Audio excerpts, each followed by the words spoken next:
Shut up. I just wanted to say hi to Shut up. Face the wall. Turn around. Turn around. Slow the movement, sir. Give me your hand. Give me your hand. And you weren't really sparring. You were fighting. We were fighting all the time. And just guys getting dropped all the time. And that was just the kind of gym that I was in. But this wasn't a real fight. He was pulling punches. He wasn't giving it his full effort. Joe Rogan reacted to the rumored arrest of Jake Paul over allegedly scripting boxing fights. Rogan stresses that no career milestone is worth putting one's life at risk. He warns that the dangers of boxing are real and should never be treated lightly. According to reports, Rogan believes Paul must reconsider his decisions before stepping into ring again, as chasing fame or money through risky fights is not worth the potential consequences. You have probably seen some of the controversy he's been taking. Joe Rogan emphasized that boxing is extremely dangerous and continuing to fight recklessly could have severe consequences. He also warned that engaging in illegal or scripted activities could lead to legal action against the fighter. Because then you can't think, you can't do things, you don't know what the fuck you're doing in life. It's like literally everything is the quality of your ability to think. And Nikisa Badarian has clarified that neither Jake Paul nor his team engaged in any wrongdoing or attempted to rig the fight. He addressed the widespread rumors claiming the bout with Anthony Joshua was scripted, calling them completely false. According to Nikisa, people online made astonishing claims, including a post suggesting there was an agreement for Joshua not to knock out Paul. He explained that Joshua fought genuinely and decisively, disregarding any alleged arrangement. Nikisa emphasized that Jake trained, competed, and took real risks in the ring. He also noted that legal action is being taken against individuals spreading these false narratives. For Nikisa, this clarification is crucial to protect the reputations of both Jake and his team, making it clear to fans and critics alike that the fight was legitimate and unscripted, and any notion of a fixed outcome is entirely baseless. I've seen the script, rigged, this, that, and the other. Do you think now, at the very least, that talk goes away? Broke his jaw, went in there against Anthony Joshua. At the very least, do you think that you guys can move on from that? Like, that won't follow you? No, I don't. I actually, our lawyers are actively going after a number of people. One who claims to be a lawyer himself online. I don't remember the name or the handle, but it was something that had like 200,000 likes.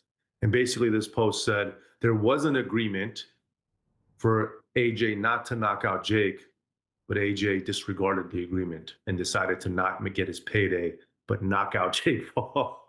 So it's pretty astonishing what people say. Your dear friend Lou DiBella, saw him put up a bunch of ridiculous things and even said, Nikisa, go ahead and sue me. But this wasn't a real fight. He was pulling punches. He wasn't giving it his full effort. And so for the people, again, just to clear this up, because I asked Eddie this question, I'll ask you the exact same question. Once and for all, was there any sort of arrangement as far as it should go this many rounds? Because that's the one that I've heard. Oh, Anthony agreed to 3 rounds, 4 rounds. Can you tell us in black and white if there were any talks of any kind between the network, the promotion, the fighter?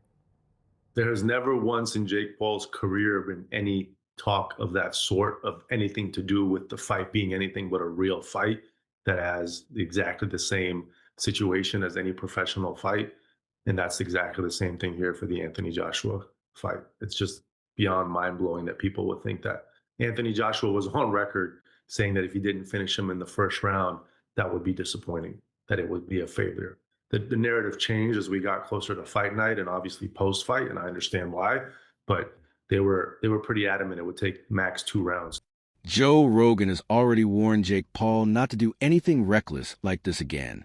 He strongly cautioned him to reconsider taking high-risk boxing matches, emphasizing that no career milestone is worth risking one's life. Rogan stressed that the dangers of the ring are very real, and pursuing staged or dangerous fights for fame or money could have serious consequences. Safety and responsibility must come first for any fighter. Look at all them celebrities like dude from the Mighty Ducks, the little boy actor that got strung out on drugs. And all his fronts and all his teeth were missing from being on meth or whatever, whatever drug of choice he was on. There's no coming back from that.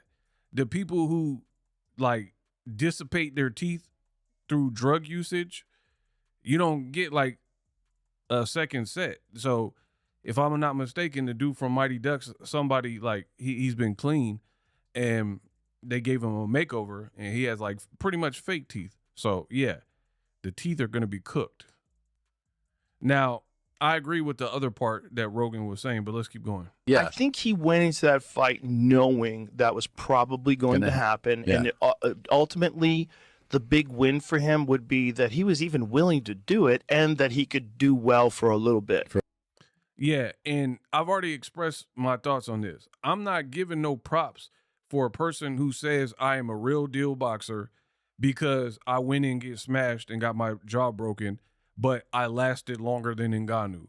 But I was crazy enough to try because, to be honest, we're way past the honeymoon stage with a person like Jake Paul. You've been in this for long enough to go through fight camps, dedicate your time, effort, energy, money, spar with people. You spar with some quality names because you have resources and money or whatever. So we're well past that to the point where you just get credit for stepping in.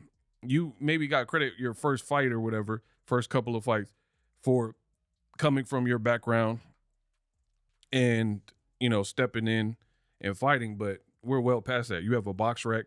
You were being ranked by sanctioning by. Eddie Hearn provided a thoughtful analysis of the Anthony Joshua versus Jake Paul fight, highlighting the careful planning behind each move in the ring. He explained that the bout progressed precisely according to strategy, with Joshua's team prioritizing patience and controlled aggression over reckless punches. The plan was to systematically challenge Jake Paul, exposing weaknesses and testing his stamina before delivering decisive strikes. Hearn emphasized that this methodical style reflects true professional boxing, where success relies on discipline, timing, and tactical execution rather than sheer power. Every phase of the fight was orchestrated to maintain control, while gradually asserting dominance, demonstrating how strategic thinking often outweighs raw strength. According to Hearn, this approach not only secured a victory, but also showcased the art of boxing as a careful, intelligent contest, where measured execution and calculated decisions define champions and separate seasoned fighters from novices. He said before the fight, I'm going to break him down and then I'm going to knock him out. And that's exactly what he did. I thought it'd be all over within 3 rounds. But, you know, when I got in the ring after, because I was shouting, just, you know, anywhere, arms. I got in, he went, what are you rushing me for? And I was like, oh, sorry. So, but like, obviously he knows what he's doing. And actually now quite pleased that we got the rounds, to be honest. Yeah, I saw you said that. Really random, I was on Twitter and I saw Jake Paul's mum said she wants to get in the ring and punch you. She said she doesn't like the smug look on your face. She is promoting her book, so I'm not sure if she wants, you know. But did you see that? What did you think of that? No, I was very sad because I couldn't have been nicer and more respectful of Jake and what he's done. And I think Logan's amazing. I think he's an incredible athlete. And I shook Jake Paul's dad's hand in the ring, you know. And if I would have seen Mum, I would have said, all right. But I think over the years, we've obviously had our beef, and she probably don't like me anyway. And I am probably a little bit smug. I wasn't smug after the fight because I would have been more smug if it was all over in a round. Yeah. So, no, I give Jake respect. And, yeah, sorry Jake's mum doesn't like me, but if she can send me a free book. Adam Catterall provided a forthright and candid assessment of the Anthony Joshua versus Jake Paul fight, emphasizing the significant imbalance modern boxing faces when popularity influences matchups. He argued that Jake Paul's rapid rise in the sport owes far more to his social media presence and celebrity status than a genuine technical skill or experience inside the ring. According to Catterall, even while deliberately restraining his full strength, Anthony Joshua displayed remarkable control, timing, and precision, landing punches that caused real damage and highlighted the gulf in class between the fighters. This stark contrast sparked speculation that certain aspects of the fight may have been influenced by external pressures rather than purely sporting considerations. Rumors circulated that Jake Paul reportedly attempted to manage or manipulate the pacing of the match to minimize risk and maintain appearances, reflecting broader concerns about celebrity boxing, prioritizing spectacle over authenticity. Catterall's observations underscore how modern hype-driven fights can distort competitive integrity, placing the focus on entertainment and marketability rather than skill, strategy, and the traditional values that define professional boxing. Own credibility, I've got to knock you out, but I've got to try and knock you out where I'm not hurting you as much as what I could if I unleashed. Yeah. And with the punch you said that he landed, it's not his best punch, It's his an arm most punch, powerful mate. punch, It's an right? arm punch. Yep. And he's shattered his jaw in 2 places, right? So Anthony Joshua gets his 70 million, whatever it is. But I think he's sitting there thinking, thank God for that. Thank God. On a human level, I've come out, all right, I've sort of, not reputation, but I haven't hurt him as bad as Mate, what I could have. There should be an awful amount of people breathing a massive sigh of relief. Anybody that put that fight together, athletic commissions, like you Well, said. it wasn't a fight. No, was it wasn't at all. Like you said, it was a prize Yes. fight. It was an event. If Anthony damages him, he's got to live with that for the rest of his life. Absolutely. That's a lot of stress to deal with. You know what I mean? So I'm sure he's bleeding in the side of relief.